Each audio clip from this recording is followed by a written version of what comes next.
It's a K-State UCF crossover. Which team is going to be in better position headed into fall camp?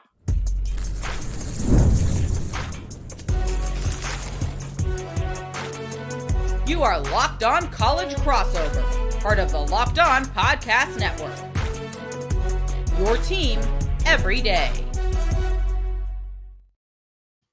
Welcome on in to Locked On College Crossover. That's Locked On UCF and Locked On K-State. I'm your host, Mike G, and thank you so much for making us your first listen of every day. Joining me, as he does from time to time, to talk K-State and UCF is my good friend, Christian.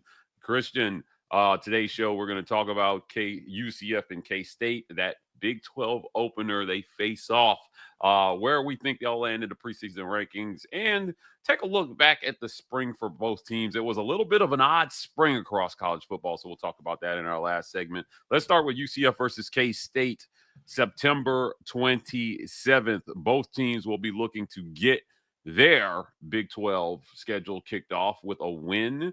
Look, UCF is not there's not going to be a lot of expectations on UCF, I think, in Scott Frost's first year. But K-State was a team last year that was picked to finish second in the conference in the Big 12. Certainly, they had a chance to make the playoff last year, along with some other teams. They blew it.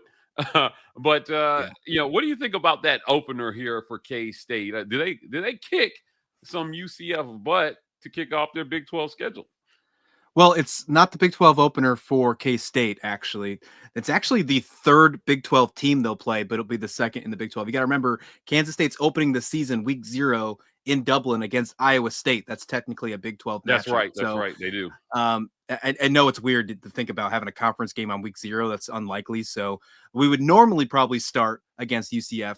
And then we play Arizona in a non-conference game in week 3, and then we come take on UCF. So lots of things happening, but overall, I'm excited this season. And when I look at the UCF one, it's exciting to have you come to Manhattan. That's going to be an absolute delight to have Scott Frost come to Manhattan. And that'll be a really good matchup. But to me, the first thing that comes to my mind before I even look into this game and dive into it is that who you guys play beforehand. When I was looking at this schedule and diving through and things like that, I was like, man, you got to take on Bill Belichick and the Tar Heels right before you come to Manhattan. I'm looking forward to that one. Actually, that's going to be the real true test, I think, and see what this team is before heading into Big 12 play. So I think your non-conference schedule is more tough than ours. We have North Dakota and Army, and then, as I mentioned, Arizona is technically a non-conference game, which I think Arizona is going to be at the bottom of this conference regardless this year. But UNC, I mean, a lot of people are hyping them up, and I don't think it's just because of their coach. Yeah, look, UCF needs to be 2-1 at worst headed into K-State. Like you mentioned, it's not your Big 12 opener, but it is ours. And there'll be a lot of pressure, I think, on that game to at least show off that you can compete.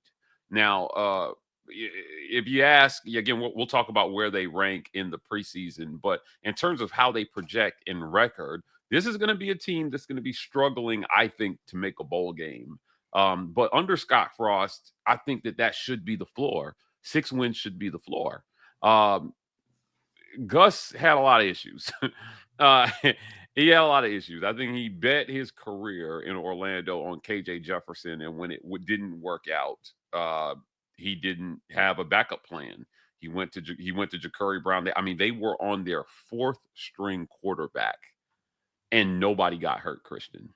Like, I don't know anyone who goes to their 4th string quarterback in a season because of poor play, but certainly that's where UCF was at last year. So it is an interesting date there early in the season, I think, for both teams. If you're K-State, you probably know a little bit more about who you are headed into that game because, like you said, you've got 2 Big 12 matchups before that. If you're UCF, I think you're finding out who you are versus K-State in that 4th week. Yeah, I'm with you. And if we're over compensating North Carolina, which is completely possible, right? We like to do that when legendary coaches come into play. Then maybe that isn't going to be the truest test for UCF until they get to Kansas State, because Kansas State's going to be a really good team this year. And I'm not just saying that because I host the podcast on Locked On Kansas State. They are going to be a very good team. They started the season last year 7-1. They did fall off towards the end, but I think they've gained a lot of momentum this offseason. I really think that's going to carry in to week 0 in Dublin against Iowa State. But on the flip side, talking about the way that the season ended for you guys, obviously losing 8 of the last 9 games is not the way that you want to end your season. And that's obviously why you saw a coaching change. The quarterback controversy is interesting. You going to so many different quarterbacks last year. I feel like you're in that same boat now. We kind of talked off the air before we hit record on this bad boy. I was asking, who do you think the quarterback's going to be heading into week 1? And because to me, I think there's a couple options and I think it's wide open. Now, you might have a little bit more of an idea than I do. You pay attention to this every single day, your team every day, if you will. But you got Cam Fancher coming in from Florida Atlantic. You got Tavon Jackson from Indiana, both with starting potential. Both have played in games in their last stop. And now they get a chance to do it with Scott Frost. And Scott Frost coming back. That's a good feeling, right? Do most of your fans like that? Yeah, I think he was a popular pick to return. Look, when you talk to Scott Frost, he had a quote, and he said, when you're on the road, when you're chasing success, sometimes they forget to tell you to stop when you're happy. And he referred to being at UCF the last time he was happy. Now he chased the Nebraska dream. Obviously, it didn't work out for him, but certainly I think with UCF in the Big 12, had they been in the Big 12 the first go around, I'm not sure he leaves for Nebraska. It's the opportunity, I think, to achieve the ultimate goal, which is a national championship in college football, that drives you out of places like UCF. Now that you're in the Big 12, that means if you're a Big 12 champion, they can't leave you out of it. Look what happened to Arizona State last year, winning the whole thing. Not a lot of expectations on them, but certainly you can come from the back of the pack now if you have the kind of season that UCF had in 2017 when Scott Frost was here and they went undefeated, and you cannot be left out of the conversation or the opportunity to play for a national title or compete for a national title. So the quarterback race is going to be interesting. I think it's going to be if Scott Frost is successful this go around, it's going to be the hallmark of his tenure at UCF the second go around, is whether or not he can develop quarterbacks or not. Cam Fancher, Tavon Jackson, I think it's a battle between these two guys to see who's going to win that starting job personally. If you're Scott Frost, I think you're maybe in a little bit of an advantageous situation where you don't have that many guys you got to split reps with. You just figure out which one of these guys is first and which one's second, and then keep it pushing. And if one doesn't perform, you move on to the next. So they've got to figure out how to get this offense going. Now, I think the expectations are going to be a little higher in Manhattan next year. Certainly, like I said, as I mentioned, K-State was well positioned to make the playoff going into November last year, and just couldn't close. I think I could say the same probably for like BYU, just in a really, really good position last year, headed into November. And there's so many opportunities for teams. Colorado was another team in the Big 12 that, probably Iowa State, man, had a real good shot to make the playoff, blew it. Where do you see K-State here? I think you guys, Avery Johnson, right at quarterback here. Yep. How does he project, in this Big 12 race next year? Well, if you look at On3 and their recent top 10 quarterbacks for heading into the season, he's nowhere to be found, which I think is absolutely egregious. I can't believe it that they're just not even giving him any kind of credit. Going into his second full season as a starter, obviously last year was his first year after Will Howard, who just won a national championship, transferred out to Ohio State, just drafted the Pittsburgh Steelers at K-State roots. He took over from Will Howard last year. And as I mentioned earlier, they started 7-1. And then, as you mentioned, in November, things got different. They had a terrible loss to Houston, and then the wheels fell off. When you lose to a team like Houston that had a bad season alone, then they lose to Arizona State, who we all know was a complete shock to the conference last year. And then they lose to Iowa State in Farmageddon, and they finished the season 8-4. It was just a bad overall season when you look at it like that. It was a great start, but a disappointing finish and got us to play Rutgers in the Rate Bowl. Not what we were looking forward to. One of the greatest bowl games. It was such an awesome comeback game for Kansas State to win. But overall, when I look at this team and what they had to overcome last year with the chip on their shoulder in the first year of Avery Johnson, I thought there was going to be a lot of issues heading into the portal, with the winter portal, with the spring portal, with a lot of players leaving, thinking they need to go to greener pastures. They started off strong and then they fell off. That didn't happen. That wasn't the case, Mike, and that was super surprising. We thought we were going to see players like Jace Brown, Dylan Edwards possibly leave. In both of these portal windows, no one at a high volume, and I know you unfortunately can't say the same thing, left in the portal. Yeah. And it was Kansas State is really just ready to run it back. So I do think they're going to be towards the top of the Big 12 champion or Big 12 standings and possibly even make it to the Big 12 championship game. But I'm hoping they don't find themselves in the preseason media rankings towards the top, right? We don't want that to happen. Well, certainly continuity helps a lot in this conversation, right? If you've got continuity of roster year over year, continuity of coaching, it helps. Certainly in those teams that have that will be projected a little high. And as you mentioned, last year, the preseason Big 12 rankings were wacky. What will they look like this year? We'll talk about that right after a quick word from our sponsors. This episode of Locked On UCF is brought to you by our friends at FanDuel, America's #1 sports book. If you want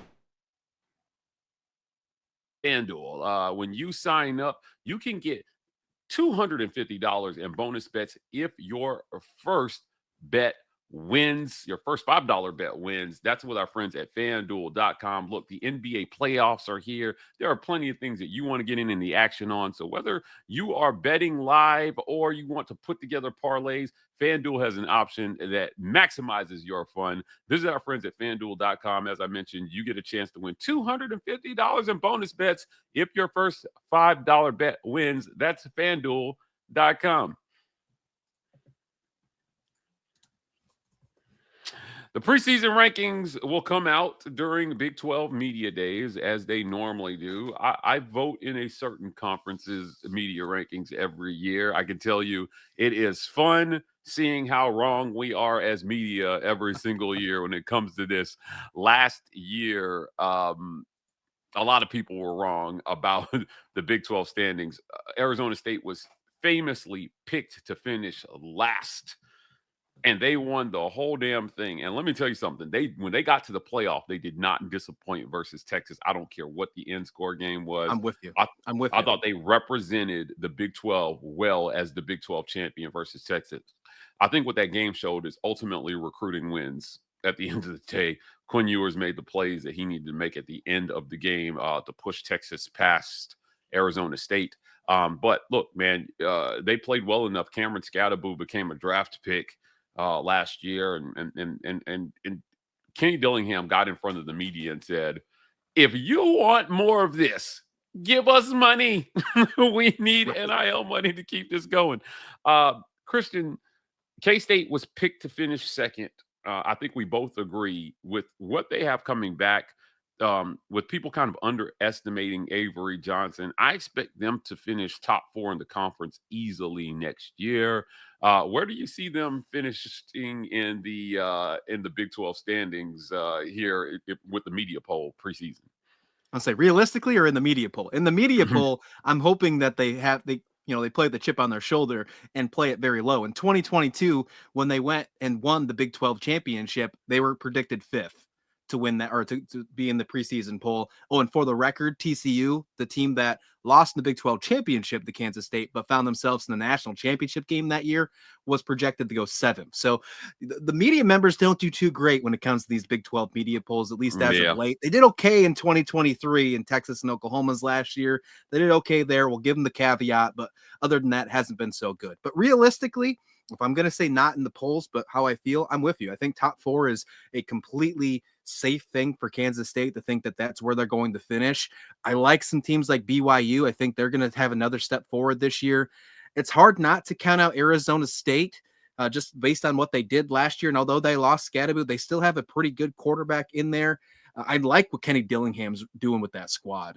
Watching him, and I know spring practice hasn't been the greatest coverage across the Big 12 and across all of college football, but we've seen some things from Kenny Dillingham, and the way he's playing this type of like "We Are the Champions" music at practice and trying to get it in their heads, like making them sick of it, just telling them that nobody cares and they want them to get ready for the next season is super cool. And I like that type of coaching. So I would like to see that. And then, of course, I'm sure you know, and I'm sure your fans and your listeners who are Big 12 believers as well, Texas Tech has spent a lot of money this year to find themselves most likely, when it comes to the media day polls, I would not be surprised if they're top 2. Yeah, UCF was picked 8th last year, and they were one of the worst. I don't think they were the worst, but they were the next worst. It was a bad season in Orlando, 4-8. A lot of games that they could have won that they didn't. They couldn't get the passing game going. But I'll tell you what, they had a 2nd-round draft pick in RJ Harvey, who was absolutely dynamic last year. They will not have him this year. Miles Montgomery will be the guy that's looking to step up at running back.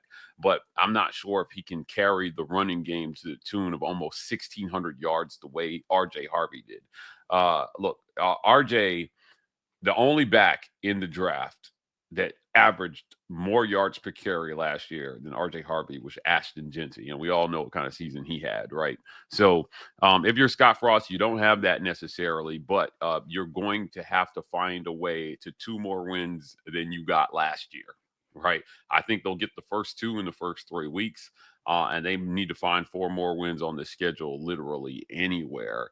But how do they project? I think that they're a bottom third of the league team, right? Like, I don't think they're near the half mark, though. I think that UCF is going to struggle next year as Scott Frost looks to rebuild this roster, and that could look like 6-6, right? I think that could look like 6-6. 6-6, I think, is a realistic goal, especially when you're rebuilding this program, and not from the ground up, because you bring back the roots of Scott Frost. But again, you were 4-8 last season. If I'm not mistaken, if I have my my statistics correct, it's the first time you guys missed a bowl game since 2015. So It's been a while. It's been a very long time. So 6-6, if you get yourself back to a bowl game, even if it's the Pinstripe Bowl, even if it's like the smallest thing, whatever the case might be, if you find yourself there, it's a win. And I think you take that as a program win, and that helps get the recruiting back to where it needs to be. And you're in the hottest recruiting bed in the United States in that area. So I'm all for it. Now, as you mentioned with the media polls, I think on the media side of things, if we want to do that before we get to the realistic, because I think there's 2 different things. I think we can agree with that.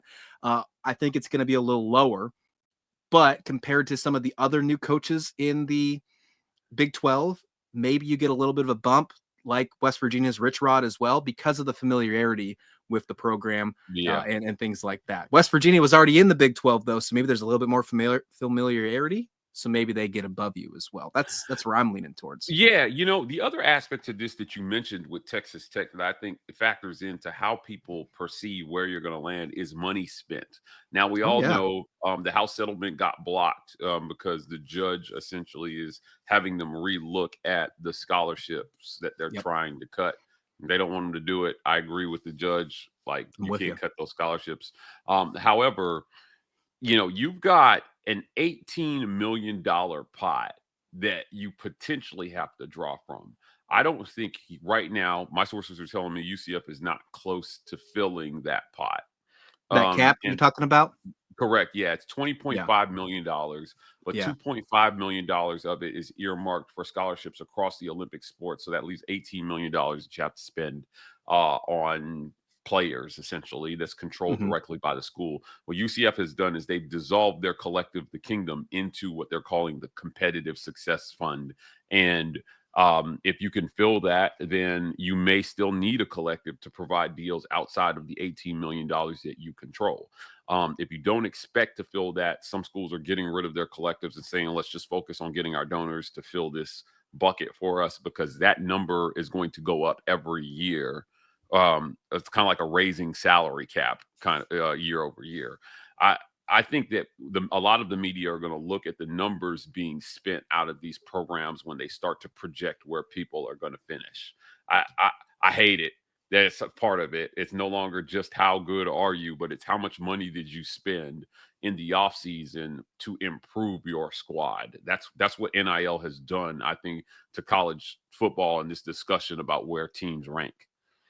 Yeah, I'm with you 100%. And we'll see how much of a relation there is when it comes to NIL spending and portal rankings and recruiting rankings based on the known national outlets that we pay attention to, and actually how it means when it's all said and done, when the 12 games are finished, if it actually means something.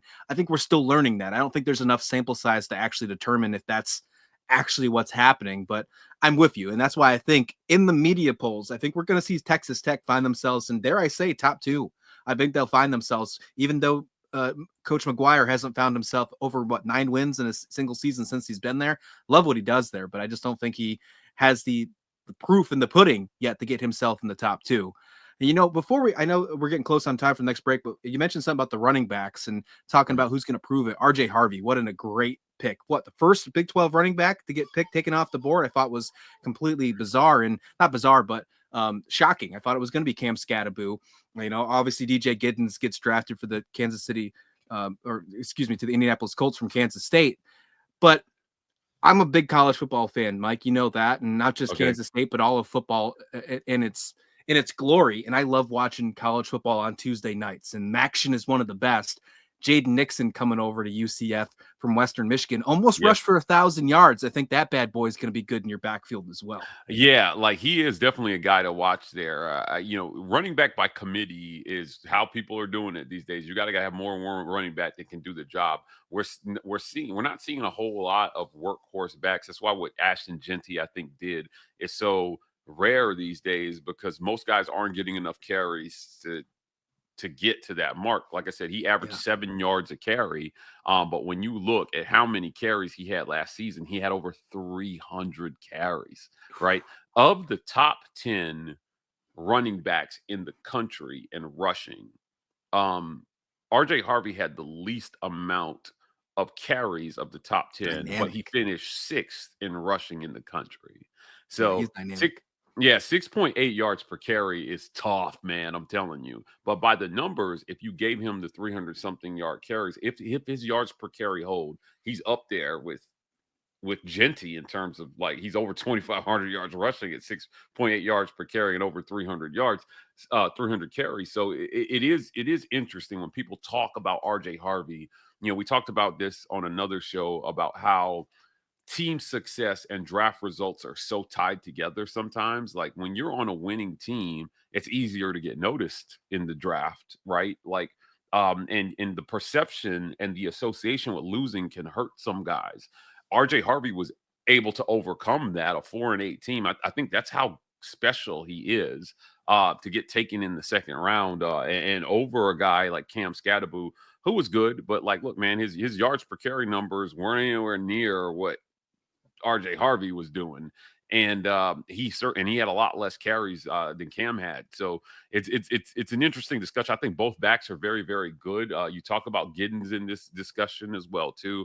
I had a nice little Twitter debate with somebody about RJ Harvey being taken before Cam and Gittens. And look, man, I think all these guys have a chance to do something special at the NFL level. So it's going to be fun to watch them. A lot of weird things happening, Christian, in college football.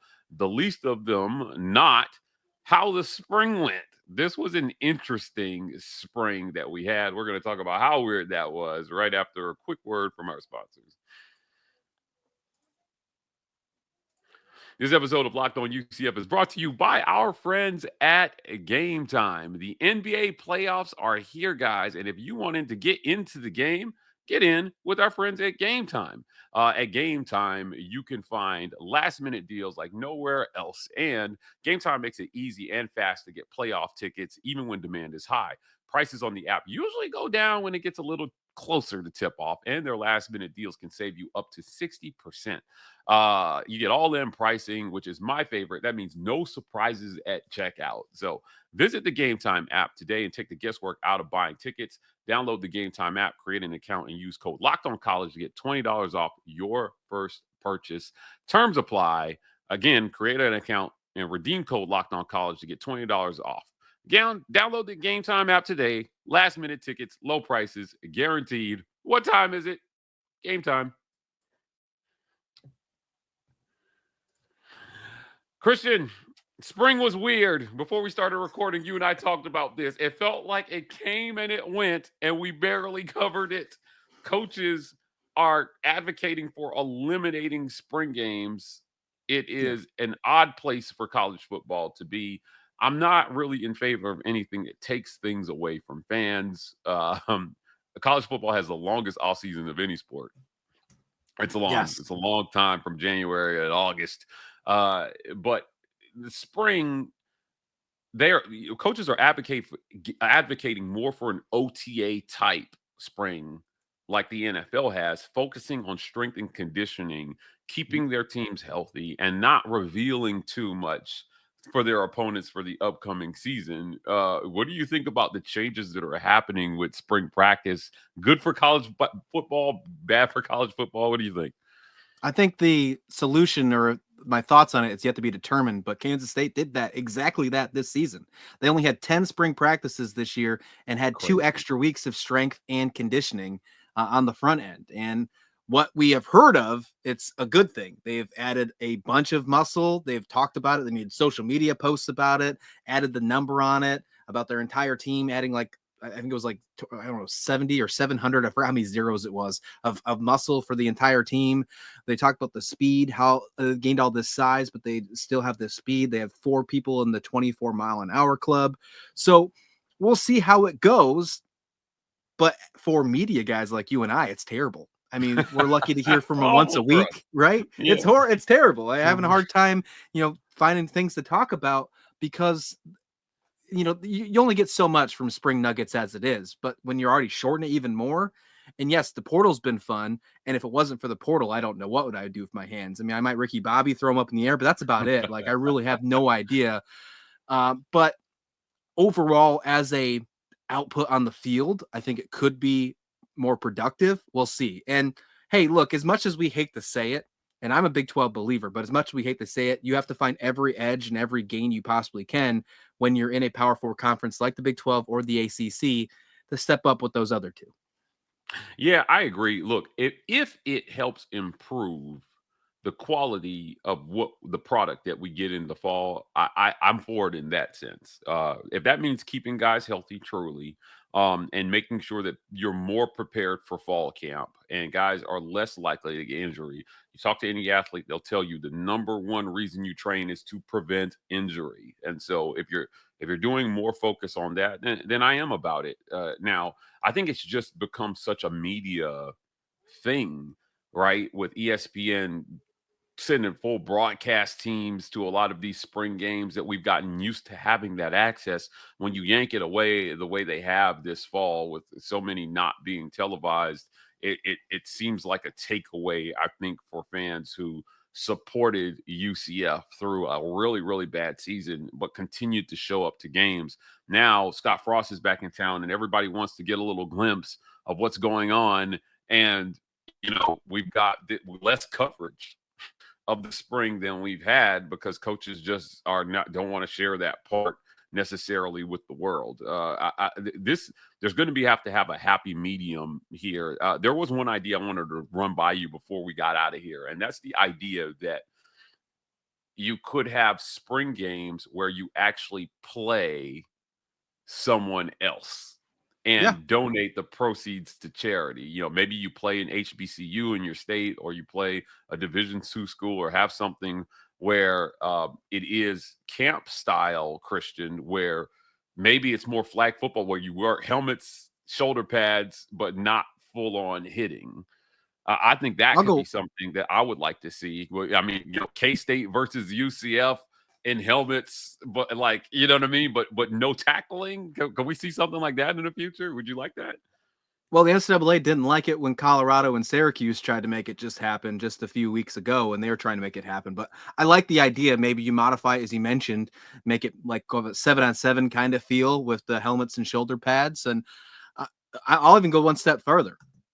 Make it a traditional thing for every team to find some sort of rivalry or some sort of partnership with another FCS school. And then you don't There put you the go. FCS school on the schedule. Get rid of those marshmallow non-conference games. I'm sorry, I hate them. I can't stand them. It's fun to ever have those, the possibility of the FCS upset every now and again. Okay, great. In week 1 or week 0. But if you tell me instead of that, I was getting a Big 12 versus an ACC school or a Big 12 versus a Big 10 school in that slot as well, count me in every single time. Yeah. I think it would be fun to see that as well. You make a good point about the FCS schools. Maybe there's an opportunity in the future, but I like the idea of taking the proceeds and donating them to charity, donating them to cancer, patients, anything that helps kind of improve our communities in some kind of way.